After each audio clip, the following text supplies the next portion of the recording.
Hey, welcome back. So in video one, we talked about the fundamentals, the introduction to sales and the sales arena, if you will. Now in this video, we are going to dive heavily into the sales process.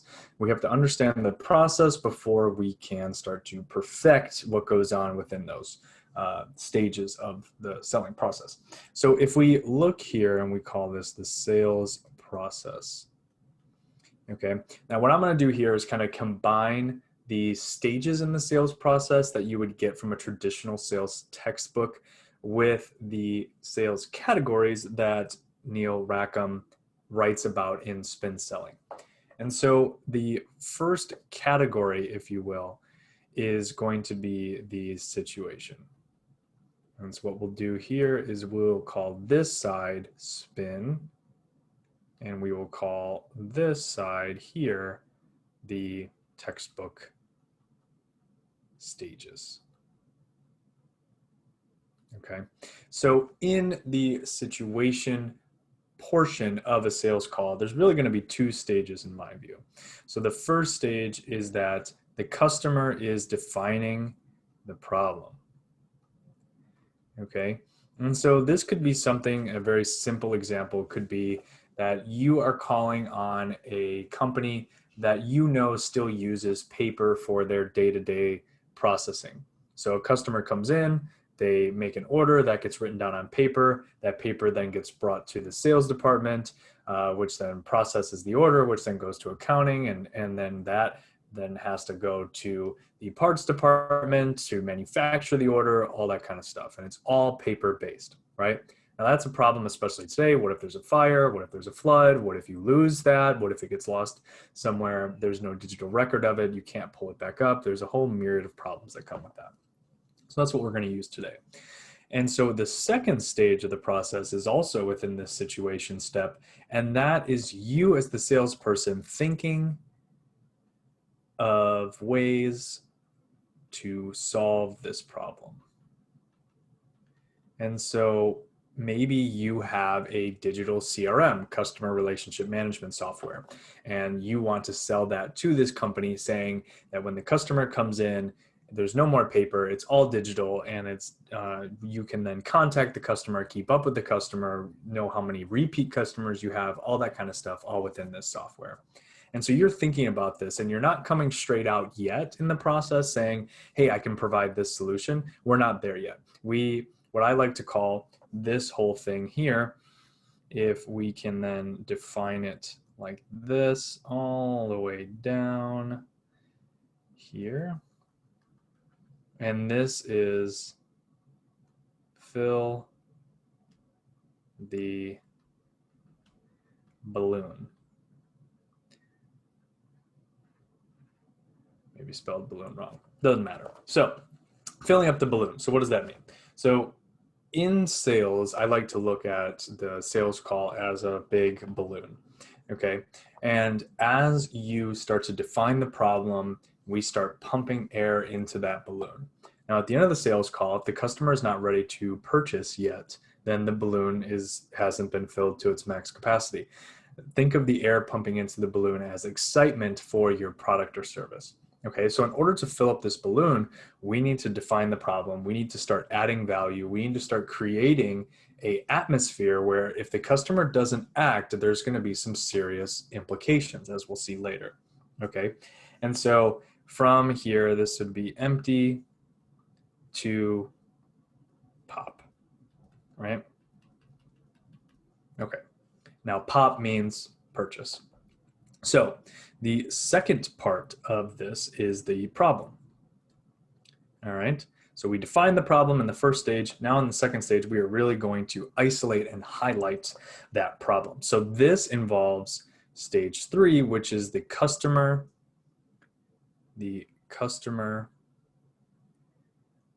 acknowledges that there is an issue worth solving. And so in bigger sales, this may be a situation where the first person you talk to is not necessarily the purchasing agent. but they are someone who is directly tied to this paper process. This could be something as a receptionist, this could be a frontline manager, this could be a corporate level manager. Either way, whoever you talk to first, they're probably not the end all be all, and there's going to be more meetings. There might be 2, 5, 10 meetings in bigger sales. Because remember from the first video, something like this, changing from a paper and pencil, if you will, system to a digital CRM system involves huge risk, a lot of uncertainty, and a lot of people's jobs on the line who sign off on this big project. With that said, we need to make sure that the customer fully acknowledges what the problem is, and we highlight why this is a problem and what implications, as the next step will show, does that have on the business. Okay, so then as I foreshadowed there, number 3 is implication. Okay, now in here, we are going to stage 4, which is that the customer sees and admits that the problem cannot continue. Okay, so it's in this stage, the implication stage, that you start asking questions like what would happen if this problem did not get solved? And in here, you're having the customer fill up the balloon, if you will, for you. So the customer would say, well, a lot of times papers get lost, customers come back looking for orders and we've misplaced them. It doesn't happen that often, but every once in a while it does happen. Our employees don't necessarily love the paper and pencil system. And so as a result, there's some turnover. And then you can ask even more questions of, well, what does turnover do to the morale of the company? And then the customer says, well, we actually need to then go out and hire more people, and that costs a lot of money, and then there's training involved, and then employee morale goes down because the friends that they make within the office are leaving, and the customers get angry, which then creates less business, and so then we're paying people to just sit around. You can see all the problems associated with a paper system, right? But that's all coming from the customer based on your questioning. So good salespeople spend a lot of time in the implication stage, as you will read in Spin Selling. The implication stage is really the part where you are highlighting all of the value that is being left on the table by having this problem continue. And so we are bringing down that risk and uncertainty factor because the value is outweighing that risk, right? And so it's in this stage that we really need to drill down and help the customer visualize what's at stake. Now, the last stage of the buying process is then the need payoff. Okay. And so this encompasses stages 5 and 6. So in stage 5, the customer agrees to a mutually beneficial contract. And then in stage 6, the customer feels sold with, not sold to. Okay, so the old way of selling was that if we go all the way back, people used to bring their products and services to market, right? So they were selling to some sort of marketplace. And I'm talking like I brought my farm animals and you have your wool and we trade, right? Then over time, the sales process started to evolve and we started marketing and selling to the customer, pushing product onto the customer, pushing services onto the customer, more high pressure sales tactics. And that created the balloon was being filled up really quickly, but it was being filled up with not, it was just being filled up with hot air, if you will. And the bursting left people and customers feeling unsatisfied. Now in the 21st century, we are now selling and marketing with the customer. Mutually beneficial contracts that both help us because we get to solve a problem, we get to make money. That's how businesses function. There's no shame in making money. And the customer benefits by getting a sound product with a sound team, with a sound salesperson in their corner. Okay. So that in a nutshell is the sales process. And so we can kind of dive in to this by talking about um, the idea that customers, they know when they are being, oops, sold to. We've all felt it before. We understand when someone is trying to sell us something. We can feel it. It feels uncomfortable. It makes everyone else uncomfortable. We have a good, quote, if you will, BS meter for salespeople. And as a result, you need to know that when you go into a sales process. Remember, you're the problem solver now. You're not the snake oil salesman, right? We need to change that way that customers view the salesperson. And we do that by the way we ask questions, by the way we probe and get to know the customer throughout this process. And so, what I've often asked young students, salespeople, whatever, to come up with are bad sales experiences. And the common ones that I normally get are you went and bought a car and you're still getting calls from the salesperson. It's been months from now. A lot of people bring up the mall kiosk people trying to hammer you with soaps and lotions and creams and phone cases and embroidery and all that stuff within the mall. Sometimes we even get like the door salesman selling knives, selling book subscriptions. It doesn't happen all that often anymore, but sometimes we get that. And now, especially recently, we get a lot of robocalls, right? So all of that stuff is very annoying. We can tell that we're being sold to when this happens. And these types of sales don't follow the process that we were just talking about, right? Let's take the car salesperson, for example. So in this car example, what's the situation? Well, the situation is you may be looking for a new car because yours is getting old and you have enough money now and things like that. So what does the salesperson ask you right away? What's your budget? Okay. And so that right there is identifying the situation, and that's about it. Just what's your budget for a car, right? Now, the second stage, the problem stage, most of the time isn't asked, right? Like, why do you need this car? Do you have a family? Do you drive long distances? Are you just looking for something flashy? Is this a weekend car or is this going to be an everyday car? And so with that, you don't necessarily get down into creating value because it's just what's your budget? What do you like? How about this car? And call it a day. Where if you would have asked more questions, you would have known that this person is a family of four. They are maybe Ford loyal because Ford's always been in their family. You maybe will get to know that the family are big into sports. And you may also then know that they're looking to go camping. And so they need to tow a trailer, right? All of those things are super valuable for the salesperson to understand, right? They need enough for a family of four. Maybe they are thinking of having more kids. So they need more space. They must be a Ford, which is why they're probably at a Ford dealership. Sports, so we're talking about mud, rain, things like that. It has to have a rugged interior, and camping, so it needs to be able to tow some kind of trailer or camper or whatever.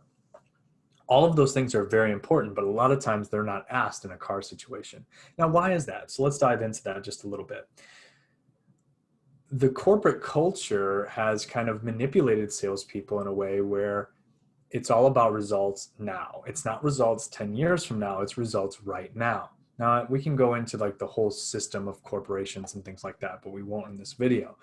But corporations are really pressing their salespeople to make more sales. We have to impress shareholders. We have to impress the people that own the company through stocks and things like that. And as a result, salespeople are going to use whatever tactics are available to them, which oftentimes are high pressure sales tactics.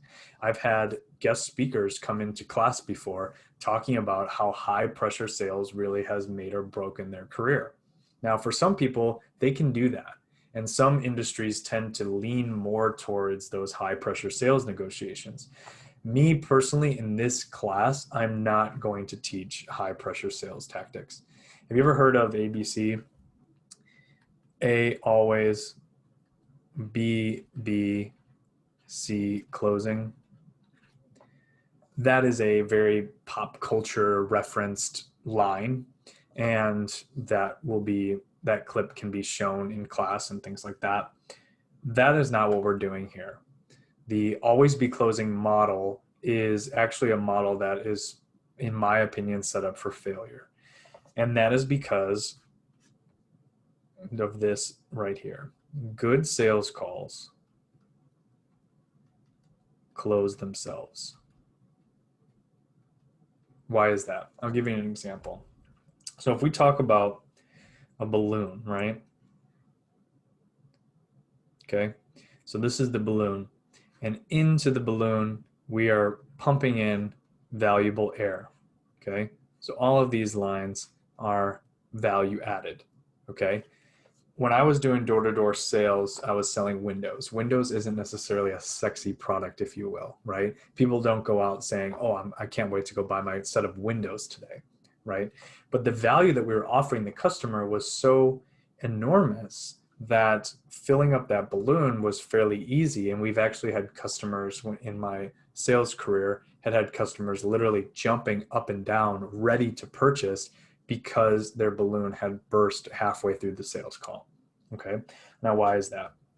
That is because the problem was old windows. Okay, we're talking wooden 1950s old windows. Okay, and the situation was an old house and area. Okay, so the situation, old house, old area, we just moved in, we're new homeowners, and the problem is that these old windows are going to then create some implications. And what are those implications? High costs.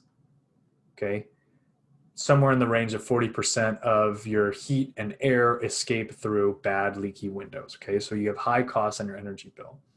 The other thing is going to be hot rooms.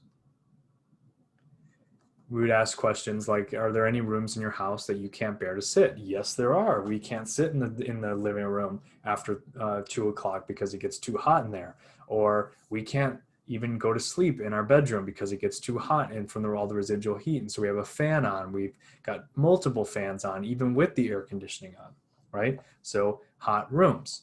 The other thing is just looks. Old cracking wooden windows don't look very good. New, they're laminate vinyl material windows, they look good. There's also the different benefit features of like having blinds within the windows or being able to automatically shut the blinds in the windows, right? All of these things are, so like all the high costs, the looks, the hot rooms, right? Value added to the home, the blinds, all that stuff, right? All of that gets fed into the balloon. And by the end of it, the sales call closes itself, because then the need payoff, we would then ask the customer within this implication stage, what does this cost you down the line if you don't act? It's September, October, I'm from Chicago, and so the Chicago winters, how is that going to affect you if you don't act on this when you think about all those high costs and everything? They say, well, it's the opposite effect in the winter. It gets too cold in some rooms, and the draft comes in from the snow and the wind and all that stuff. and oh well, we're going to be paying more on our home bill, and we should act now, because then if we don't do later, then the costs are going to add up. And all of a sudden the balloon bursts of, we need to do something right now, can you help me? And well, of course I can help you, that's why I'm here, right? So the need payoff then is the customer acknowledging the problem, understanding what we can do, and then working together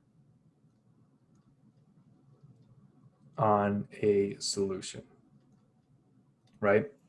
So there's really no reason in this situation to close the sale. The sale closed itself. Now, you as the salesperson need to navigate the customer down that sales path and make sure that you're asking questions of, when can we meet next? Or if you're ready now, let's schedule a consultation. Let's schedule an in-home consultation for us to come back. In the paper example, why don't we schedule a time and let me get on your calendar right now so I can show you the product in action. Let me get some training dates down, things like that. You want to make sure you're closing the sale in that regard. But in terms of hard pressure closes, there's no need in this situation, right? And so if we accept that the sales process is more about forming value instead of forming pressure, okay? So what we want is value, not pressure, okay? We don't want pressure, we want value. And so we need to first form a relationship with the customer, okay? And so the only way to form value is via solid relationships, okay? Now we form that relationship, and the only way we do that is through trust, okay? So if I were to draw this another way, if we look at value, you think about it as a base, right? Trust would be the foundation of the base of this relationship. And on top would be a house, right? And this house is the relationship. Now, without trust, the foundation is going to fall and the house is going to crumble. This whole entire package is value, okay? And so if the buyer doesn't trust you, or for example, in a personal selling situation, if the employer doesn't trust what you're saying, they don't trust that you're going to be a good employee, they don't trust that you're going to work well with others, then you're dead in the water, right? Trust is the foundational piece. And so you don't want to form this uphill battle, right? And so how do we build trust? Well, first, the salesperson needs to understand that it starts with you. You need to have a good understanding of yourself. You need to be comfortable with yourself enough to be able to help others. You can't help others unless you help yourself first. And I truly mean that. It really does start with you, right? Your personality is going to dictate the way you interact with customers. Your past experiences are going to interact with the way you act with customers. And you need to understand all of those things before you go into a sales call. The second thing is knowledge. And knowledge is really important because before, maybe decades ago, the salesperson used to be known as the subject matter expert within their field. You would contact a salesperson if you needed something, and the salesperson would be so knowledgeable that they'd be able to give you the full rundown. Now you go into, let's just take Best Buy, for example, or another specialty electronics store. Would you say that those people are experts? I'll let you make that decision. But in my experience, I tend to know more going into those stores than the person there does. And that's a shame, right? They're no longer the subject matter expert. Why is that? Well, we carry around the internet in our pockets now. And so the customer is coming armed with knowledge in these sales situations, and you need to be ready for that as a salesperson. So what is this knowledge going to entail? Well, the knowledge base should entail the field. You should know the field in which you're operating. If you're operating in a construction field, you should know all the different technologies, the new advancements, everything that's going on within the construction field. If you're working in technology, you should understand the new developments, the new coding languages, the new, the new formatting of websites and web design and all that kind of stuff, the new technology that's out, the new AR and VR technology that's coming up, right? You need to understand, have a full grasp of the field, because then you have a better understanding of what the customer's problems and situations are. So you need to know the field. You need to know your competitors, and then you also need to know your own product line. And we're going to get into knowledge and things like that in other videos, but these are kind of the big three. So you need to know where you're operating, you need to know who you're operating against, and you need to know what you sell. You need to know your product line and your service line as well as possible. And so trust starts with you, starts with your knowledge base of the situation. And then it's formed through constant contact and a building of a relationship with the customer. And so when you look at this, it's really no shock that we have stereotypes like the snake oil salesman or the used car salesperson, right? It's no wonder that we have those stereotypes of salespeople, because they didn't trust in of themselves, they didn't have a knowledge base, and they didn't want to form a relationship. They wanted to, let's take the snake oil salesman. They wanted to literally roll into towns, sell a bunch of vials, and then leave, right? The used car salesperson just wants to make that sale, and when you come back, there's no warranty, there's no nothing. Sorry, you bought it. See you later. On to the next customer. And so now that customers have so much knowledge about different sales situations, information spreads really fast. So the bad guys get amplified even more so, especially today. It's no wonder that people have a guard up when dealing with salespeople. And so by putting in the time and effort to create solid action-based relationships through these methods of proper questioning, understanding the situation, identifying the problem, having the customer fully grasp the implications of not addressing this problem, and then paying off all of those with a solution, the sale closes itself. We fill up the balloon and the balloon pops at the end. And so to completely understand the customer, we need to completely understand this process and understand ourselves. And so in the next videos, we're going to talk about trust. We're going to talk about building these relationships, but this is really the fundamental process of sales. And this is how the buyer thinks within the process.